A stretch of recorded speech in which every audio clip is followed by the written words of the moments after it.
할렐루야. 예, 오늘도 우리에게 귀한 새날 허락하여 주시고 우리의 생명을 연장하시고 또 우리에게 하나님의 전에서 기도하고 예배할 수 있는 은혜를 주신 하나님께 우리 힘차게 감사와 영광의 박수 같이 돌리겠습니다. 할렐루야.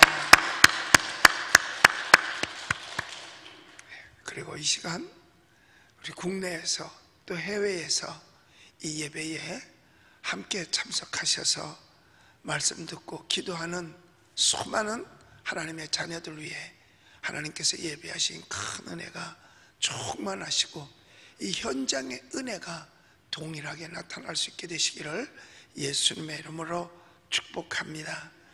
아마 대한민국에서 이 새벽 시간에 우리 은평제일교회가 제일 큰 교회 같아요. 왜냐하면 예배 끝나고 보면 전 세계에서 들어온 사람이 어저께도 보니까 3,000명이 이 예배에 참석하고 설교 때마다 아멘 아멘 아멘 아멘 뭐 아멘이 막 그냥 끝도 없이 달려있더라고요. 한참 아멘을 읽다가 팔이 아파서 멈췄어. 우리 이 은혜가 우리 모두에게 함께 하시기를 예수님의 이름으로 축복합니다.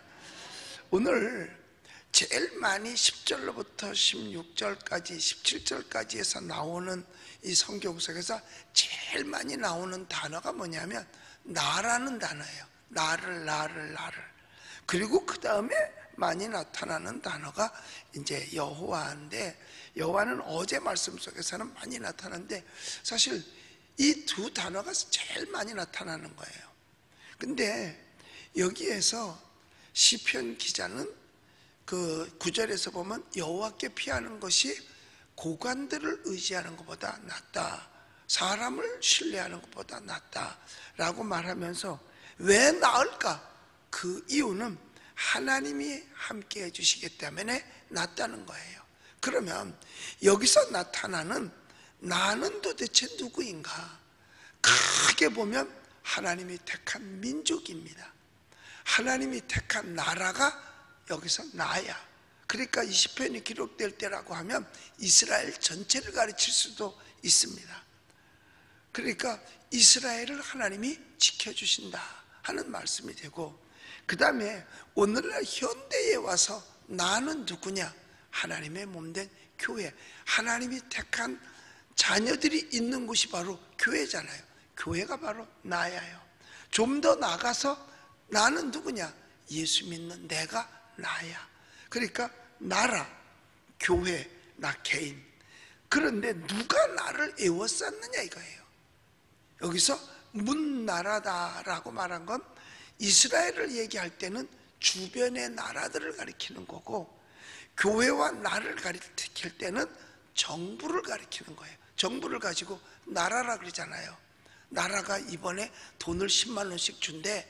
뭐 숙박 할인권을 준대. 뭐 11월 4일 날 많이 준대요. 또 뭐 숙박 할인권, 식사 할인권. 그래서 3번 먹으면 4번째는 공짜로 먹을 수 있게 해준대요. 여러분 잘 챙겨 놓으세요. 그걸 갖다 뭐라 나라에서 줬다 그러잖아요. 그렇죠? 그러니까 여기서 문나라가 나를 에워쌌다는 것은 정부가 에워쌌다는 겁니다. 자, 그렇다면 나라가 왜 이스라엘을 에워싸고 정부가 예수 믿는 하나님의 자녀들을 왜 에워쌌느냐 이거예요. 그게 핍박이라는 거죠. 그런데 힘들게 한다는 거예요.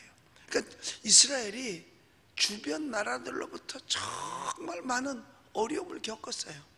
우리도 역시 주변 나라들로부터 굉장히 어려움을 겪었어요.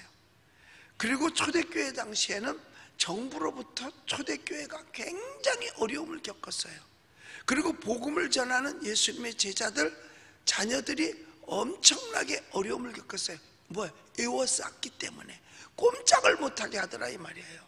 그 똑같은 입장이 오늘날 현대 대한민국 교회에도 동일하게 벌어지고 있는 거예요.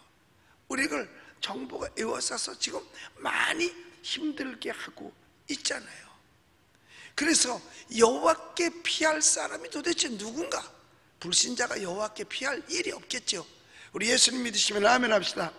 예수 믿는 우리들이 하나님을 의지할 수밖에 없고 하나님께 피할 수밖에 없어요. 그러니까 오늘 여기서 말하는 나는 대한민국 교회여 예수 믿는 지금 우리인 것입니다. 여러분, 제가 늘 말씀드리죠. 하나님의 말씀은 언제나 현재성을 가지고 있다고. 과거의 말씀이 아니라 지금 이 예언의 말씀을 읽는 자와 듣는 자와 그 가운데 기록한 것을 지키는 자가 복이 있다. 과거 사람이 아니에요. 지금 사람이에요. 지금 말씀 듣고 지금 은혜 받는 거죠. 또 미래가 되면 미래에 그때 가서 또 그게 현재가 되는 거예요. 지금 예수 믿고 구원받지만 과거에 믿었던 사람도 구원받고 미래에 믿을 사람도 구원받는 거예요. 그래서 하나님의 말씀은 언제나 현재성이라는 거죠. 그러니까 여기서 나라가, 국가가, 정부가 지금 에워싸서 에워쌌다는 얘기는 뭐예요? 꼼짝을 못하게 한다는 거잖아요. 그런데 누구냐 이거예요? 지금 우리들이라는 얘기예요. 한국 교회예요. 그러면 뭘로 에워싸고 있느냐? 하나님께 나가지 못하도록 에워싸고 있는 거예요. 여러분, 지난번에 광화문에 자동차로 꽉 에워쌌어요.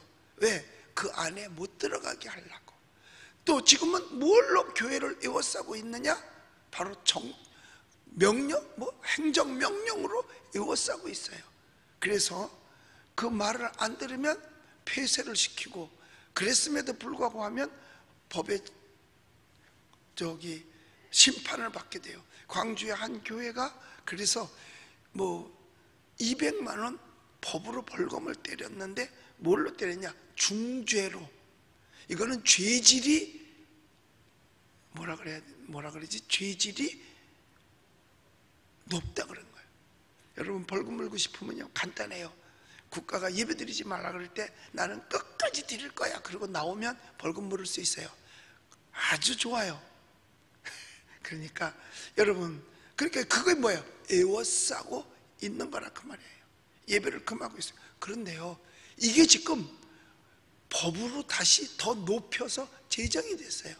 감염금지법을 행하는 걸 방해하면 벌금이 올라가요. 2천만 원에 징역 몇 년이야. 그러니까 예를 들어서 당신 가서 감염법, 여러분, 모든 감기는 감염의 위험을 가지고 있습니다. 여름에는 안질은 모두가 다 감염의 위험을 가지고 있어요. 그래서 만약에 독감이 많이 유행한다, 그러니까 교회 모이지 마라 그랬는데 모였다, 그럼 벌금이 되는 거예요. 그러니까 감염 어느 병이라고 정해놓지 않고 감염 예방법을 지키지 않을 때 무조건이야. 그러니까 교회도 앞으로 마음 놓고 문 닫아 할 수 있다는 거예요. 왜? 뭐든지 감염이 될 수 있는 가능성을 가지고 있잖아요. 모든 감기는 다 감염을 가지고 있어요. 그러니까 이게 지금 법으로 올라가 가지고 지금 입안이 됐어요. 이제 그게 만약 통과되면 그걸로 모든 교회를 에워쌀 수 있습니다. 왜? 위험해.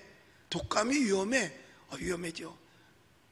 위험하니까 예방주사를 맞아도 죽잖아. 그리고 얼마나 위험한 거야. 맞아도 죽을 정도면 이건 어마어마하게 위험한 거예요. 그러니까 모이지 마라. 그럼 못 모인다는 거예요. 이게 지금 뭐 하는 거냐? 여기 보니까 나라가 나를 에워싸고, 나를 에워쌌는데 11절에 보니까요, 11절로 읽어봅시다. 시작. 그들이 나를 에워싸고 에워쌌으니 내가 여호와의 이름으로 그들을 끊으리로다. 여기서 에워싸고 에워쌌다는 얘기는 완전히 꼼짝 못하게 했다는 겁니다. 성경에 같은 단어를 2번씩 쓰는 거는요, 강조하는 겁니다. 성경 쓸 자리가 많아가지고 그거라도 채우겠다는 게 아니라, 그래서 예수님께서 때로는 말씀하실 때 내가 진실로, 그 다음에 또 뭐라 그래?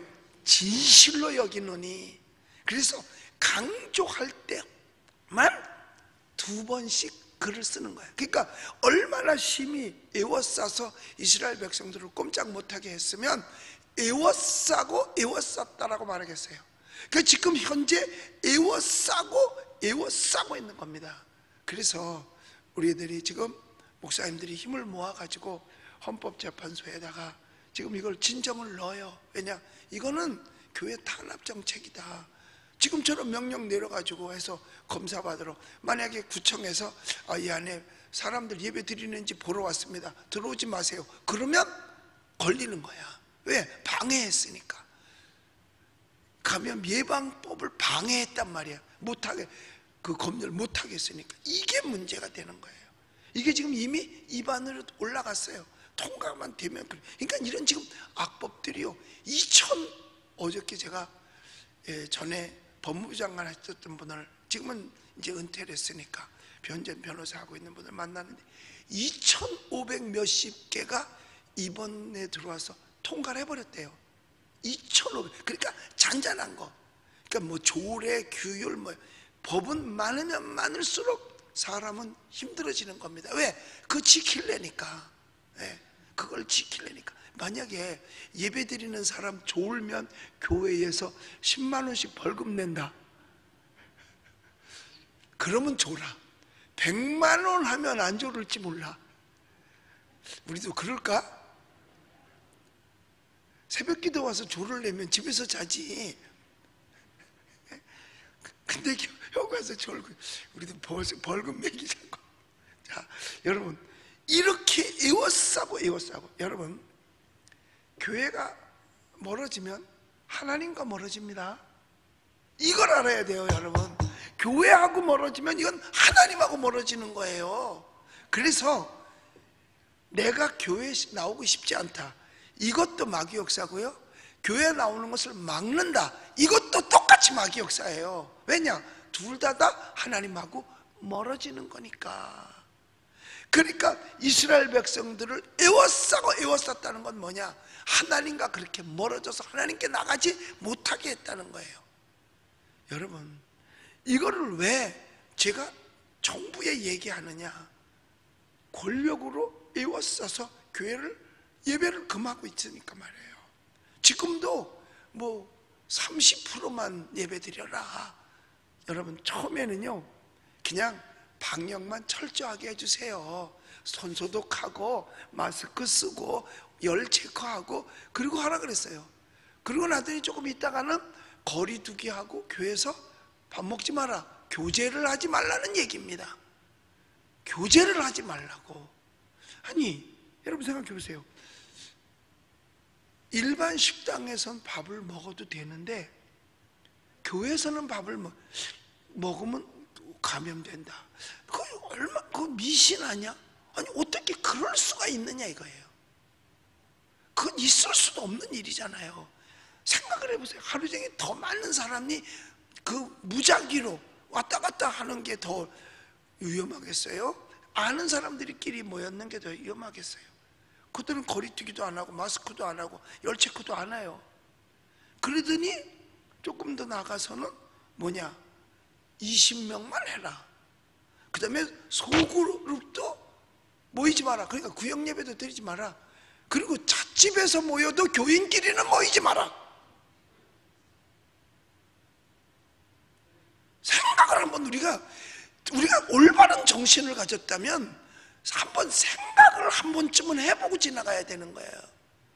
왜 목사님이 강단에서 정치 얘기, 이건 정치 얘기가 아니에요. 사람들이 너무나 몰라. 무슨 말만 하면 정치 얘기를 해. 아니에요. 성경에 있는 얘기를 가지고 우리가 신앙 지키자고 하는 얘기지. 이걸 알아야 되는 거예요. 자, 생각을 해보세요. 제가 며칠 전에도 지하철 탔는데 바글바글해요. 그럼 교회에서는 마스크도 쓰고 거리뛰기도 하는데 이게 위험하다. 그럼 지하철은 얼마나 위험하겠네 생각해 보세요. 근데 지하철은 괜찮대 또. 이게 여러분 미신 아니야? 이게 무슨 과학이에요? 뭐 지금은 또 30%만 해라. 어기면 폐쇄시키겠다. 그래서 폐쇄된 거예요. 사랑의 교회도 30% 모이라 그랬는데 너무 많이 모인 거예요. 그래가지고 폐쇄된 것 같아요. 그래 또 다시 또 허락을 했다는 거예요. 여러분, 이게 과학적인가 이거죠? 이게 과학적인 얘기예요. 대중교통수단 다 되고 뷔페 시간 다 되고 극장도 가라고 극장표도 준대요. 거기 밀폐된 공간이거든요. 여러분 생각해보세요. 작으면 작을수록 사실은 감염률이 더 높아요. 나는 내가 가만히 연구해봤어. 어디까지 이게 감염이 될까? 내가 생각을 해봤어요. 이게 바이러스니까 잘 보이지는 않는데 이게 바람 타고 날아다니든지 뭐 하겠지. 그러면 내가 제일 위험한 데가 엘리베이터 속 아닌가 싶어. 제일 좁잖아. 그런데 그것도 괜찮은 게 뭐냐 하면 서로 마주보지 않고 벽 보고 서 있으면 돼. 그럼 서로 마주보지 않아. 그런데 여러분, 그 안에서 누가 방구를 꼈다. 그게 좀 세. 그러면 냄새가 코로 들어올 거 아니겠어요? 근데 거긴 다 합쳐봐도 1.5m 밖에 안 돼. 그러면 그 냄새가 가는 곳까지는 이게 갈 수 있지 않을까, 바이러스가. 그러면 운동장이나 길거리, 광화문에서 방구를 꼈다. 냄새 날까? 안 나죠. 그렇다면 감염이 안 될 수 있는 확률이 더 많다는 거예요. 이거는 가장 비과학적이면서 과학적이야. 검사에. 여러분 한번 생각해 보세요. 왜 이게 과학적이라고 생각합니까? 마스크 쓰고 거리두기 하고 몸 열 체크하고 온몸에 전신 소독하고 이러는 데가 세상에 어디 있어요? 백화점, 공개월 다 모여들면서 교회만. 그러니까 여기 성경에 말하는 거예요. 나를 애워싸고 애워쌌도다. 하나님을 의지해야 될 텐데 나를 애워쌌도다. 힘들게 했다는 거예요. 그러니까 이렇게 방역을 다 해도 애워쌌다 이 말이에요. 왜? 하나님과 멀어지게 하는 거예요. 교회를 핍박하는 거예요, 이것이요. 그래서 여기 의지합니다. 뭘 의지하느냐? 여호와의 이름으로 끊어버리겠다. 이건 뭐냐면 상대를 저주하는 겁니다. 이게 이스라엘 주변 나라들을 끊어버리겠다. 하나님의 백성들을 괴롭히는 자들을 끊어버리겠다. 내가 예수 믿는 것을 방해하는 것을 끊어버리겠다는 거예요. 그래서 나중에 뭐라고 말하느냐 하면 여호와의 이름으로 끊으리니, 또 1절에서도 여호와의 이름으로 끊으리니 했죠. 10절에서도 11절에서도 여호와의 이름으로 끊으리니, 12절에서 나를 애워쌌으나 여기서 여호와의 이름으로 그들을 끊으리로다. 계속해서 하나님의 이름을 사용하는 겁니다. 여기서 13절에 보면요 이렇게 말하고 있어요. 13절을 한번 띄워보세요. 13절 자 시작. 너희는 나를 밀쳐 넘어뜨리려 했으나 여호와께서는 나를 도우셨다다. 그러니까 완전히 나를 쓰러뜨려서 못 일어나게 하려고 했지만, 그래서 뭐라면 여호와께서 나를 도우셨다. 계속해서 뭐라고 말하냐면 여호와의 이름으로 끊으리로다, 여호와의 이름으로 끊으리로다라고 계속 말씀했어요. 우리가 하나님을 의지하고 정말 예수의 이름으로 물리쳐야 되는 거예요. 예수 이름으로 사탄을 물러가라. 예수 이름으로 예배를 방해하는 귀신의 세력도 떠나가라. 예수 이름으로 우리를 핍박하는 악한 세력은 무너질지어다. 예수의 이름으로 끊으라는 거예요. 이것이 바로 우리들이 지금 해야 할 일이라는 거예요. 그래서 다음 주부터 신앙회복, 예배회복은 곧 뭐냐? 세상의 악한 세력을 끊는 게 내가 회복되는 거예요. 악한 세력이 끊어지는 게 내가 회복되는 거라니까요. 독일이 회복될 때 히틀러가 죽이니까 회복이 돼버리더라고요. 이와 같이 회복을. 그래서 그러면 왜 여호와의 이름으로 끊을 수 있느냐? 여호와의 이름으로 끊을 수 있는 비결이 뭐냐? 그 이름 속에 들어있기 때문에 그래요. 우리가 하나님을 엘로힘이라 그러면 강한 자다라고 해요. 그리고 우리가 쓰는 용어 하나님이라고 하는 그 이름 속에는요 하나님의 속성이 다 들어있어요. 하나라는 말은요 한이라는 뜻인데 첫째로는요 크다는 뜻입니다. 크다는 뜻이에요. 예, 그러니까 큰 나무를 가서 끌어안고 뭐라 그래? 한아름이라 그러잖아. 그런데 아직도 이게 나무를 감쌌어도 저쪽이 남았어. 그렇다고 두 아름, 세 아름이라고 말하지 않고 한아름이라 그래요. 그러니까 하나님은 크신 분이야. 그리고 하나님은요, 크기만 한 게 아니라 강하신 분이에요. 권투 선수가 상대방을 한 대 쳐서 쓰러뜨렸어. 몇 방에? 그때 한 방이라 그래요. 그게 그 한이라는 말이 숫자로 말할 때 하나야. 하나가 줄임말을 하면 한이 되는 거예요. 자, 그 다음에 하나님은 넓으신 분이야. 우리 하나님의 자녀들을 위해서는 그 넓은 품으로 다 안아주세요. 여러분, 대전이 뭐야? 큰 밭이라는 뜻이잖아. 큰 대자, 밭전자. 그런데 그 대전을 우리말로 뭐라 그랬어? 한밭! 한밭이라 그러잖아요, 대전을. 그래서 대전 가면 무슨 식당이 제일 많은 줄 아세요? 한밭 식당이 제일 많아. 한밭이야. 큰 밭이라 이 말. 넓은 밭이라. 하나님은 우리를 다 품어줄 수 있어요. 우리가 하나님 앞에 와서 울면 하나님께서 품어주시고 하나님이 안아주셔요. 왜? 넓기 때문에. 하나님은 넓으신 분이에요. 그러니까 하나님은 위대하고 강하셔요. 그리고요, 하나님은 우리가 구하는 것을 다 줄 수 있도록 많이 가지고 계셔요. 그래서 바구니에 과일이 2-3개 있으면 그냥 바구니에 과일이 있는 거야. 근데 많이 있으면 뭐라 그래? 한 바구니라고 그러잖아요. 한 바구니라고. 그러니까 하나님은 뭐야? 모든 걸 다 가지고 있다. 많다 이거야. 그래서 전 세계 사람이 다 구해도 주실 수가 있어요. 만약 하나님이 뭐 주다가 없으면, 야, 오늘은 구하지 마라, 오늘은 줄 게 없어, 다 떨어졌어, 이럴 거 아니겠어요? 없으면 하나님은 구하라, 그래야면 주실 것이요. 그러니까 여호와의 이름, 예수의 이름 속에, 예수의 이름이 뭐야? 자기 백성을 저희 죄에서 구원할 자이심이라 하셨도다. 여기 오늘 성경에도 보니까 말씀하고 있잖아요. 하나님이 우리를 구원해 주신다라고요. 하나님이 우리를 구원해 주신 거예요.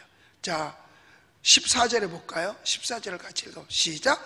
여호와는 나의 능력과 찬성이시요 또 나의 구원이 되셨도다. 크시고도 위대하시고 강하시고 그 넓으신 은혜로, 어떻게? 그것도 오른손으로, 왼손이 아니야. 오른손으로 우리를 구원하셨도다. 뭐든지 바른 거는 다 옳다라고 말합니다. 그러다는 것은 왼편을 말합니다. 옳은 것은, 그래서 옳기 때문에 오른손이라고 말하는 거예요. 그러니까 하나님의 능력이 오른손으로 우리를 권능을 베푸셔서 구원해 주신다. 그러므로 우리는 어떻게 해야 되느냐? 우리 17절 읽어봅시다. 17절 시작. 내가 죽지 않고 살아서 여호와께서 하시는 일을 선포하리로다. 할렐루야. 여러분, 우리 죽지 말고 살아서 하나님이 하신 이 위대한 역사를 오늘은 한국을, 내일은 세계를 향해서 전해야 될 줄로 믿습니다. 그러니까 애워싼다 하더라도 우리가 죽지 않으면 되는 거예요. 근데 좌절하고 낙심하고 신앙이 죽어버리면 저 일을 누가 할 거냐 이거예요. 할 사람이 없어요. 그래서 초대교회 성도들이 환난과 핍박 중에도 신앙을 지켰기 때문에 그 신앙이 12제자에 의해서 온 유대, 그 다음에 온 유럽에, 온 세계에 전파해서 오늘 우리까지도 예수 믿게 되어서 하나님의 자녀가 되고 구원을 받은 거 아니겠어요? 만약에 그때 그들이 죽어서, 그냥 거기서 죽었다는 것은 목숨이 끊어졌다는 것이 아니라 신앙이 죽어서 복음을 전하는 것을 중단했다고 할 것 같으면 끝났을 거예요. 우리는 구원받을 길이 없을 거 아니겠어요? 우리는 구원받을 수 있어요. 우리 예수님 믿으시면 아멘 합시다. 우리는 다 구원받을 수 있어요. 그런데 우리만 구원받아서는 안 되잖아요. 우리의 후손들, 우리의 미래들이 구원을 받아야 되잖아요. 그러니까 악착같이 죽지 않고 살아서, 육신도 살고 신앙도 살아서 하나님께서 우리에게 베풀으신 그 은혜, 우리를 지켜주신 그 은혜, 우리를 승리하게 하신 그 은혜, 구원의 은총을 나뿐만 아니라 후대에도 정말 말씀대로 선포하는 저와 여러분이 되시기를 예수님의 이름으로 축원합니다.